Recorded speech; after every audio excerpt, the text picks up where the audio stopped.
especially clients that want to bring people over from social media, Instagram stories, LinkedIn, all those sorts of places. This is a brilliant link to be able to have people land onto your Substack. So I thought I'd share screen and show you what that is.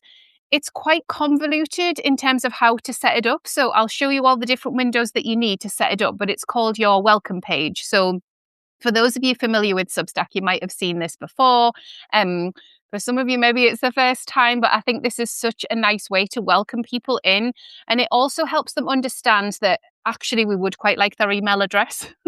That would be good if we got their email address, because obviously with that email address, they become subscribers to our publication. You know, there's no confusion about following our notes and not seeing our publication and our newsletters and all of that good stuff. So the welcome page is great for that. So I'll go ahead and share my screen. If you don't know me, I see there are some people popping in and I'm not really sure how this is working at the moment. So if you don't know me, my name is Claire Venus and I co-wrote the very first Substack book called How to Build a World-Class Substack with Russell Nolte, who is also on Substack. We met on Substack in like 2023 on Notes. And hit it off, podcasted together, and then decided to write a book together. So yeah, you might have seen us pop up together.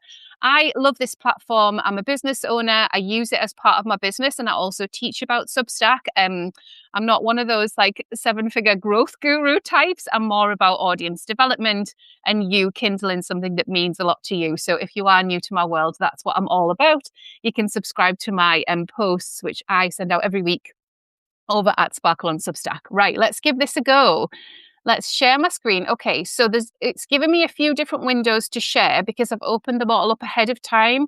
So I'll share this one first, see if it works. Allow this time. Right, I think this is what we're doing. Okay, so this is weird. So I've got the screen and then I've got me in the corner of the screen really small. So that's a bit strange, but hopefully you guys can see the screen.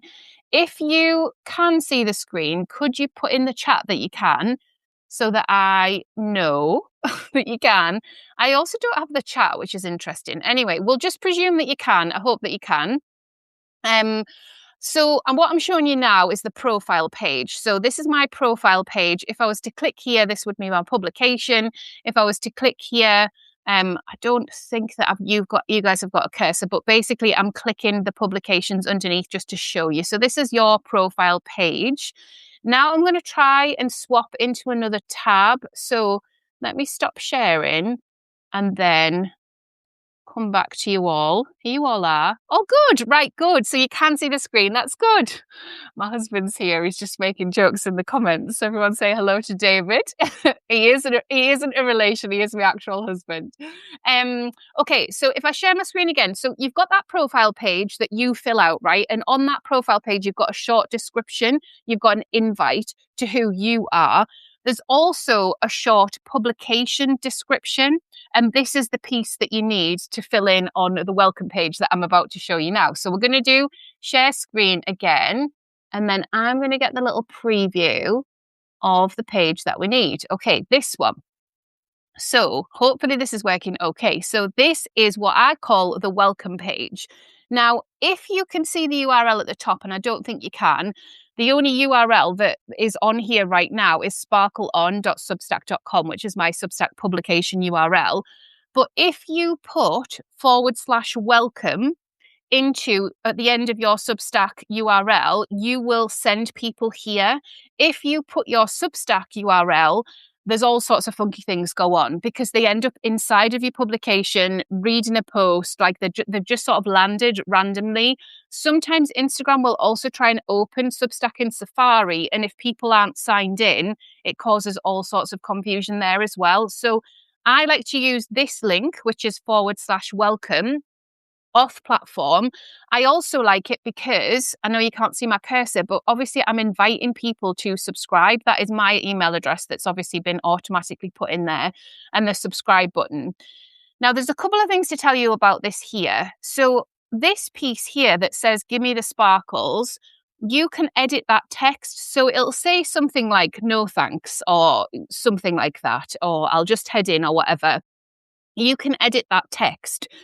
one thing that I've learned in marketing over the years is if you give people two options at a page like this, the brain freezes. So for you to ask for their email address, because this is what we're doing here, and then tell them no thanks, it's confusing. They're already seeing that first, put my email address and subscribe. So that's the call to action. If you put no thanks there, that's really confusing for them, especially if they don't know Substack. So I've got give me the sparkles because that's essentially another call to action. So I'm almost bypassing saying no thanks, because if you say no thanks, they can go and read your Substack like a blog and you might lose them as a subscriber. Far better to have something that confirms, yes, I want to give my email address to go in here. Now, this is obviously with the proviso that you have guided them in around what you've written about, why they should come over, why they should subscribe. When they do subscribe, they'll get to the subscribe page, and that's the place that has the information about your paid tiers if you have paid tiers turned on. But you knowing how this sequence works for your audience is incredibly important, because you'll be missing out on subscribers if you don't understand how that works. So if you send them straight into an article, they will right now just read the article and scroll on by unless they feel really compelled to subscribe. If you send them here, you're almost forcing the subscribe. We're not, because there's this little text that we can add where they can say, I'll just read it, thanks. But if you do another call to action here, you're much more likely to capture email addresses in here.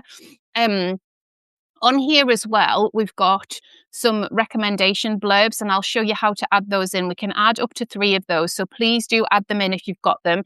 If you haven't got any yet, reach out to people that read your work and ask for them to leave them. They have to leave them within the Substack dashboard, so they have to be people that really understand Substack. So this piece here is your publication short explainer. So I'll stop sharing in a minute and come back to the chat, and then I can always share again to show you where to find that. But that is pulled through, so you can't edit that here.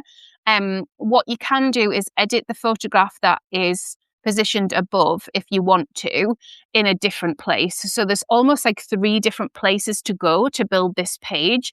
I don't think that is the most savvy way for anybody to understand how this page is built, which is why I wanted to do this quick tutorial. It's probably something that Substack will look at changing, I think, further down the line if they haven't already. But this is how I've learned to construct the page. So I thought I would just teach it my way. Right, so let me stop sharing and then I will go through the component parts with you guys. I'm just getting used to this. So basically what happens is when I stop sharing, I have like a little screen, which has got all of you guys live on there. And then I have to come back in so that I can come to the bigger screen and read if there is any chat or questions and stuff that I need to get to. So is that making sense so far? So if you put /welcome and you use that URL either from your website, from your socials, they're going to end up on that publication welcome page rather than your profile page. If they end up on your profile page or if they end up on an article, they're not sure what to do. Remember, years and years and years of email marketing has gone on where we ask for people's email address. It is common practice to ask for people's email addresses. So people are used to giving their email addresses. Obviously, they can always unsubscribe, and Substack have made the unsubscribe really easy now for people. So I think it's far better to have them understand from the off what asking for their email addresses. It used to be that they would have to put their email addresses in before they could even read, but that was changed a little while back now. So for me, I find it quite difficult because I wasn't really writing my newsletter to be a blog. So I've had to really reshape how I think about things, what I want to be open source, what I want to be paywalled, how I want to ask for the subscribe. Okay, so if I share my screen again, I'm going to take you to the 3 different places that you need to go to edit the photo on your welcome page, to edit the publication short explainer text, and then to add the recommendation. So those are the 3 places. And like I said, it might be with the new homepage updates that there's an easier way to do this, but this is just how I've always done it. So I will share that with you guys. Okay, so if we go here, so here, let me move this over. So here is the publication short description. So obviously my publication is called Sparkle on Substack, and then the short description is here.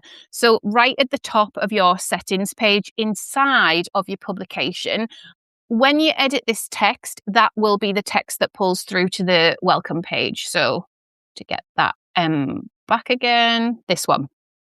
Oh no, I have to share again. So share this tab instead. Let's see. Oh yeah, here we go. Right. So just getting used to the new screen share. It's very cool. So this is the piece of text that pulls through to here. And then if we go here, share this tab instead, then this inside of settings, if you type in the word welcome in the box up here on the top left, then you will get to this place. And what you have to do here is you have to press that little cross if you want to change it. If you've already put one, you've got to hover over it and then press the cross to upload another one. It gives you the dimensions and everything here. You can design something in Canva. You can use a beautiful photo. You can add text. But remember what I said, if we give people too many options at the point of sign up, they just freeze. It's confusing for them. So we don't want to be telling them too much, and we don't want to be repeating loads of information on that sign up page. Okay, and then the last one, if I can get to it, share this tab instead. There we go. So this is your recommendation. So again, we're still in dashboard settings, but we've pressed recommendations. And this is the place where, made that bigger. That's interesting. This is the place where you can add recommendation blurbs. So hang on a second, I need to go back to this one. Oh, it is confusing having two screens. I've got like 3 versions of myself. Hang on a second. Right, I've shrunk that now. Right, okay, here we go. So what you do is you scroll down here, all these lovely recommendations. Everyone's so lovely. And then you can here show recommendations on homepage. So that would be toggled on right at the bottom of all of your recommendations. And, remember, mine have compounded over time. So that might seem like a lot, 600 publications recommended me, but like, what a beautiful day to do this video. Like, that's so generous of everybody. But I want to be in this manage button here. And then when I go into manage, is it going to open up? Right, I'll just stop sharing a second. Press it here. All right, it's doing it now. Go back again. This is a bit convoluted because I'm so used to Zoom, but it is actually really good. I'm really impressed. I think it'll just take me a little bit to get used to. Right, let me just get back to that page. Is that it? Yeah, I think that's it there. It's hard because you get a little preview, but not, you can't properly see. So this is the welcome page blurbs, as they are called. So these are the things that you can add 3 of to your welcome page. And you can obviously remove and then add. So when it says inactive, that means that you haven't added it. And then when it says active, it means you have. So you can have up to 3. You can obviously scroll around and see who has left the most fit-in recommendation, the one that really amplifies what it is that you say that you do here, what you write about, or any writers that you particularly admire. It's such a beautiful thing. We also have it within Sparkle on Substack as a gratitude practice. So we come to this page once a month at the start of the month. That's what I teach people to do because it is such a beautiful space to spend time. It's very unique to Substack, and you can spend time writing beautiful blurbs for other people. They might not know that they're there. So there's something funky with the emails where if you make a recommendation and you write the blurb at the same time, somebody might get that email. But if you do those separately, they wouldn't necessarily get the blurb words through on email. So quite often people go in there and they find all of these gorgeous blurbs and recommendations for their publication, which they didn't know were there. So yeah, so there's a few component parts, but I do think it is worth doing the work. I'll share mine again, just so you guys have got it. And the top tips that I was saying to you, but definitely from Instagram stories, you want to be using this link /welcome. And you don't want to be repeating yourself. Like one of the mistakes that I see is you'll have your publication name, you'll have your publication short description. It already says by Claire Venus. So then you don't want to be like in the picture, like saying Claire Venus again or using this publication blurb to say Claire Venus, right? Because it already says it. So check that for repetition. Make sure that if you are using a photo, it's decent quality. I don't think it's necessary to use one of yourself. You could have one that's kind of broken up where it's like you, but it makes sense. So it's you with your book. So if you've published a book, for example, but essentially, the most important thing is this email address sign up. So you don't want to distract people too much. The idea is that you're just confirming that they're in the right place and they can put their email addresses in. So like I said, you can edit this gray bit here. You can put a couple of emojis on there, but essentially it's all about the call to action, and the call to action is subscribe. That's what we want people to do. Yeah. Okay. Stop sharing. Come back then. So I feel like this desktop version of Substack has worked so well. I'm so pleased. Like the last time I tried it, it was just so horrible. And it was so strange because I was getting all of this feedback. And today I've got the lines. So here are the lines. So people on a phone only see that much. So if you guys have picked your phone up to watch, then all of that screen sharing, I presume, has gone outside of like the lines, but I don't know. So I'll watch that in the replay, and obviously I'll let you guys know. So Daria, yes. So if you are trying to bring people into a specific article, so let's use an example that I know that you'll be thinking about. So say if you've written an article that is particularly prominent for the people that follow you on LinkedIn and you want them to read that article, you just need to explain to them that if they're not already signed up, that's the page that you want them to go to, because then they'll be subscribing. So you could say that in the body of the text. If you think that they are already signed up, then you can send them to the article and that's fine. But what happens sometimes on social media is it tries to reroute into, like from the app, say Instagram app, it tries to reroute into Safari and bypasses you're already logged in. So it like wants you to start an account again, and people end up with multiple accounts. So I'm just trying to share that if you think that you're sharing in a place like Instagram stories or like LinkedIn with a brand new audience and you don't think people are already subscribed, /welcome is a really good place for them to go, because the only action for them to take is to put their email address in. Whereas if you send them to a post, they can read it blog style. So there's no incentive for them to sign up. Sometimes there's a bit of a pop-up that comes up where they can put their email address in. But oftentimes people get frustrated with the person sharing because they're like, I've already got the app, but it wants me to sign in again. And then the person sharing has to answer loads of Substack admin. So it kind of cuts that bit out. Chitra's saying I saw a little of the screen share on my phone. Yeah. So it's an interesting one, isn't it? Because obviously for the most part, all the lives I've watched have been on my phone. So maybe we are just changing the identity of how we watch Substack lives. Like maybe we can, if someone's doing a screen share like that, we can run to get our laptops and watch it on there. I'm not clear on that part of it yet, but I thought, well, I'll just try it out and see who's about to give it a go. So thank you all for being here. If you've got any questions while I'm here, then obviously let me know. With Substack, I always say, and I just have to kind of add this into most of the classes that I do now, that it can feel a really overwhelming platform, and you are allowed to simplify it for yourself and for your audience. So just because all the bells and whistles exist with lives, video, chat, all of the different things doesn't mean that you have to engage in them. So being really clear on what you want to do and what you want your audience to do is super important. Also, a little bit of hand-holding for people. It's very easy for people to get completely confused and lost when they're in the Substack ether. So I'll say, have a nice time reading on the app for a few weeks first, then think about coming to your laptop and starting a publication, or, engage in some communities and things like that on Notes if you want to. But we've got to put ourselves in our audience's shoes, because we've learned it now. We're in the platform, we understand it. But if you ever go over to a new platform, like I joined Blue Sky a couple of years ago just to see what that was about, and I just didn't have the patience to sort of figure it out. It was like, I don't really care enough, So most audiences feel like that. And then we're saying, come and subscribe, like come and be part of this, like we're having a great time. So you do have to be a bit evangelical about not only your work, but the platform. Like we are essentially working for the platform as well.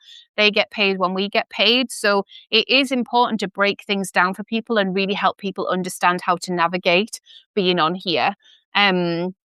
So Carol's saying, will I be able to find this again when I get to my desktop? Yeah, so my plan is to save this. If you go to Sparkle on Substack, I have all of my live videos at the pretty near the top of the page. So anytime I've done a live with anybody else or on my own, they're there, and they're also pulled through to my podcast feed. So this one doesn't make any sense to pull through to a podcast feed, but ordinarily, if you see me go live with a guest and we're just chatting, it'll be in your podcast feed as well. So either on Apple or Spotify or wherever you get your podcasts. So that's quite nice. But yeah, that was my plan. I just wanted to test it and see how it worked. I think it's good, guys. I think if you do any screen sharing as part of your Substack experience, I think it's good. I think the bit that we need to be measured about is how people are watching, because obviously, like I said, it is like this is where it goes off on your screen, but on mine, on desktop, if you're watching on desktop, you've got much more space and you can do the screen share thing. So it tells you, it's highlighted, visible on mobile. I've taken a little screenshot. So actually, I'll do another one so I can show that to you. Like I said, just because the tech is there doesn't mean that we have to use it. But obviously, it's great when platforms go all in on investing in tech, and it makes it a bit easier for us in some ways as well. Oh, you're welcome, Carol. No problem at all. Okay, well, I think I'll go back. It's half term here. So been doing the juggle today. I was doing my Instagram trial reels while my daughter was getting a haircut. I've done a little bit of work this week. I did some teaching for London Writers Salon last night, which was so gorgeous. We did a class around supercharging your engagement for 2026, which was really fun. Engagement on Substack, I should say. Not being an engaged person or any other social media. I just teach about Substack. But I love it. I love being here and I love doing the lives and I love having conversations. So if there's anybody that you would like me to interview or anything more that you'd like me to do with this feature so that you can understand it, come and find the replay of this and let me know in the comments. Fingers crossed it all goes well, but I'm going to upload now. And that was it really, just a really short one, hopefully with some interesting takeaways for you guys. Remember, don't get overwhelmed. You've got time. There's loads and loads of time for you to do the work that you want to do here. Okay, folks. Right. Well, I'll see you later. Have a gorgeous weekend. I don't actually know how to leave, but I'll find the button in a second. Bye.